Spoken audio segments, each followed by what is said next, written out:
என்று ஜெபிக்கும் ஜெபம்தான் இந்த ஜெபமாக இருக்கிறது. அவ்வாறு தான் மாற்றப்பட்டவர்களாக இன்று நாம் தேவ சமூகத்திலே நாம் அமர்ந்திருக்கிறோம். கர்த்தர் நாமத்துக்கு ஸ்தோத்திரம் உண்டாவதாக. இரண்டாவது வார்த்தை லூக்கா 23:43. இயேசு அவனை நோக்கி, இன்றைக்கு நீ என்னுடனே கூட பரதீசில் இருப்பாய் என்று மெய்யாகவே உனக்கு சொல்லுகிறேன் என்றார். இன்றைக்கு நீ என்னுடன் கூட பரதீசில் இருப்பாய் என்று மெய்யாகவே மெய்யாகவே சொல்லுகிறேன். லூக்கா 23:43. கிறிஸ்து இயேசுவின் இந்த கூற்றுக்கு முன் அவருடைய இருபக்கத்தின் தொங்கிக் கொண்டிருந்த சாவுக்கு பாத்திரமான 2 கல்வர்களுடைய உரையாடலை நாம் லூக்கா 23:39 முதல் 42 காணலாம்.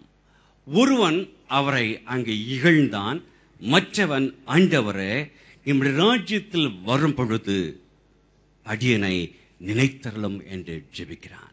இந்த 2வது கல்வனுடைய ஜெபத்திற்கு கிறிஸ்து கொடுத்த பதில் தான் இந்த 2வது வார்த்தை. இந்த 2வது வார்த்தை கிறிஸ்துவின் ஒரு சத்தியத்தை உறுதி செய்வதாக இருக்கிறது.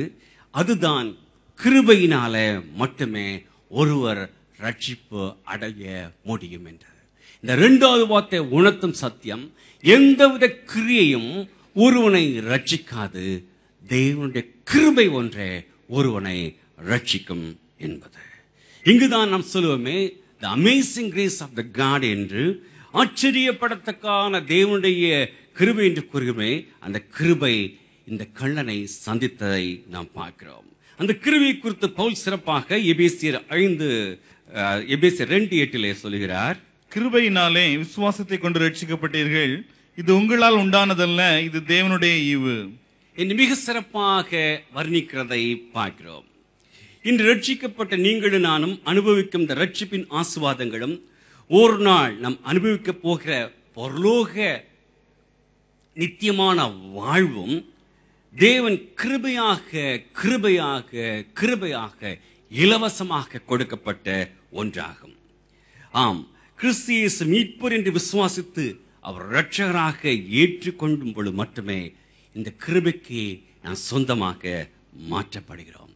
நாம் ரட்சிக்கப்பட ஏதாவது செய்தோமா? கிரியை செய்தோமா? ஒரு கிரியும் நாம் செய்யவில்லை. அது அழகான ஒரு பாட்டு உண்டு, எந்த கிருபை செய்துமே எந்த நீதி கிட்டாது.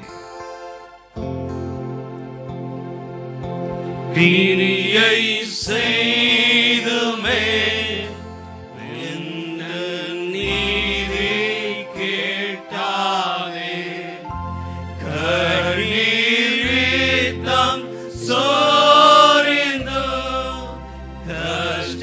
கஷ்டதாவம் பூரிந்தும் பாவம் நீங்க மாட்டாதே, நீரே மீட்பர் இயேசுவே. பிரியமானவர்களே, எந்த ஒரு கிரியையும் நம்மை ரட்சிக்க முடியாது. நான் பரிசுத்தமாக ஜெபிக்கிறேன், நான் வேதம் வாசிக்கிறேன், நான் ஜெபிக்கிறேன், நல்லது நல்லது நல்லது, ஆனால் இவைகள் உங்களை ரட்சிக்க செய்ய முடியாது.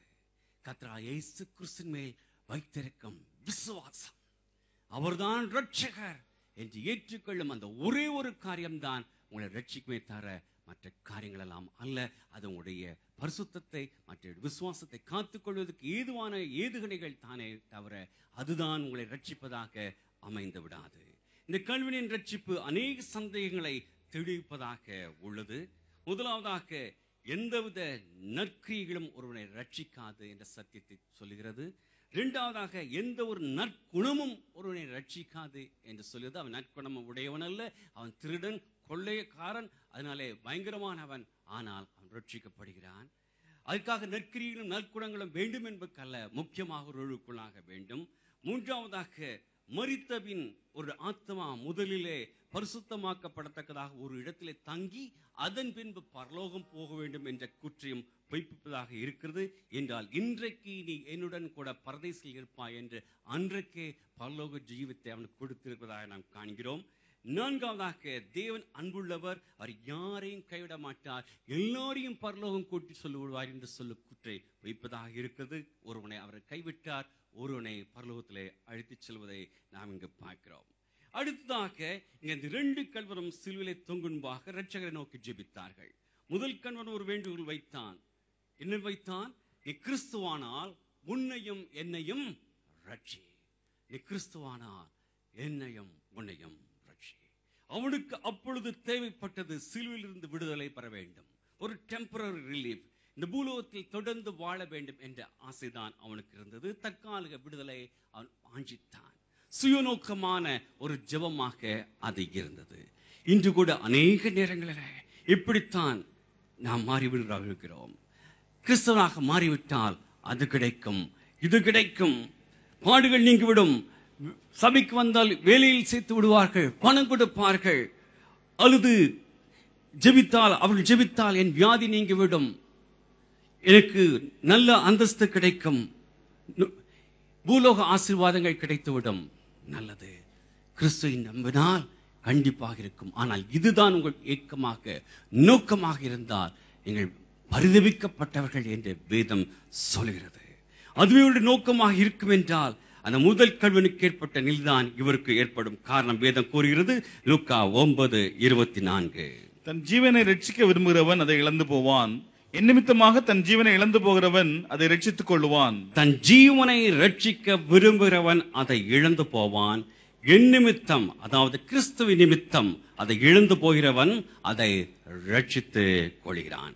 அடுத்ததாக இங்கு அந்த 2ஆம் கள்வன் கூறிய பாவ அறிக்கை அவனை விடுவித்ததை நாம் காண்கிறோம். லூக்கா 23:41. நாமோ நியாயப்படி தண்டிக்கப்படுகிறோம், நாம் நடப்பித்தவைகளுக்கு தக்க பலனை அடைகிறோம், இவரோ தகாததொன்றை நடப்பிக்கவில்லையே என்று அவனை கடிந்து கொண்டு அவன் என்ன சொல்றான்? நாமோ நியாயப்படி தண்டிக்கப்படுகிறோம். அதாவது தன் பாவத்தை உணர்ந்து தன் பாவி என்று ஒப்புக்கொள்வதை நாம் காண்கிறோம். இன்னும் ஒரு உண்மை சம்பவத்தை நான் சொல்லியிருந்தேன். ஃபெர்டிக் தி கிரேட் என்ற மாமன்னன் ஒரு நாள் தன் தேசத்து சிறைச்சாலைக்கு சென்று அங்கு சிறையில் அடைப்பட்டிருந்த குற்றவாளிகளை சந்தித்து ஆயுள் தண்டனை பெற்றவர்களை சந்தித்துக் கொண்டிருந்தான். அப்பொழுது அநேகர் அவரிடத்தில் வந்து தான் ஒரு நிரபராதி, தான் எந்த ஒரு குற்றம் செய்யவில்லை, அநியாயமாக தன்னை அடைத்து விட்டார்கள் என்று சொல்லிக் கொண்டிருந்தார்கள். சிலர்கள் தாங்கள் செய்த காரியத்தை நியாயப்படுத்தி சொல்லிக் கொண்டிருந்தார்கள்.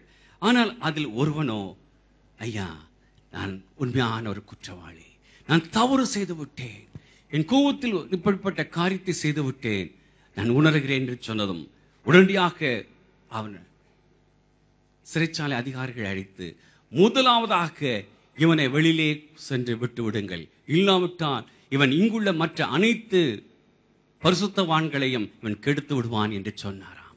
ஆம் பிரியமானவளே, இதைத்தான் வேதம் அழகாக சொல்கிறது. நீதிமொழிகள் 28:13.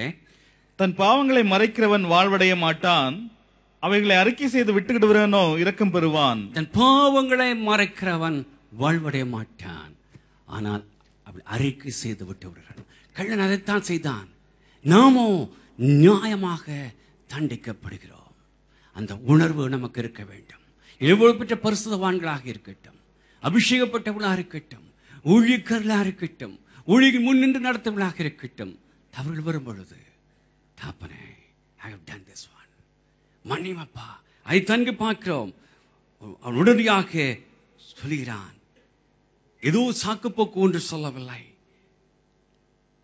ஆனால் சிலவர்கள் இந்த கள்ளனுடைய ரட்சிப்பை தங்களுக்கு ஆதாயமாக பயன்படுத்த முயற்சிப்பார்கள். கடைசி நேரத்தில் அவனுக்கு பரலோக ஜீவன் கிடைத்து விட்டதே, நானும் அவனை போல உல்லாசமாக வாழ்ந்து விட்டு கடைசி நேரத்தில் பரலோகம் சென்று விடுவேன். ஐயா, அந்த கடைசி நேரம் எப்பொழுது வரும் என்று யாருக்காவது தெரியுமா? யாருக்கும் தெரியுமா? எந்த வினாடி வரும் என்று தெரியுமா? தெரியாது. சாலி எலிசபெத் என்ற ஒரு வாலிப பெண் கேப்ரே நடனம் ஆடுவதிலே மிக சிறந்தவள். அவருடைய நடனம் என்றால் நியூயார்க்கில் இருக்கும் பிராட்வேல கூட்டம் பயங்கரமாக கூடும். அவர் கூடிக்கொண்டிருக்கும் பொழுது அவளுக்கு கிறிஸ்தவ சிநேகிதி இருந்தாள். அவள் அநேக நேரத்திலே அவர்கிட்ட சொல்லுவாள், எலிசபெத், இது ஜீவன் அல்ல, மரணத்துக்கு முன்பாக ஒரு நித்திய ஜீவன் உண்டு. நீ ஏதோ ஆடுவது உனக்கு சந்தோஷம் படுத்தினாய், மற்ற சந்தோஷ பணம் உனக்கு சேருகிறது, அது அல்ல வாழ்க்கை என்று சொல்கிறாள். ஆனால் கேட்கவில்லை. ஆனால் மிகவும் நெருங்கிய பிள்ளை, என்ன சிறு பிள்ளைகள் ஒன்றாக வளர்ந்தவர்கள். ஒரு நாள் அவருடைய சிநேகிதியை சொல்கிறார், சாலே, இன்று நம்முடைய ஊர்ல கன்வென்ஷன் நடக்கிறது,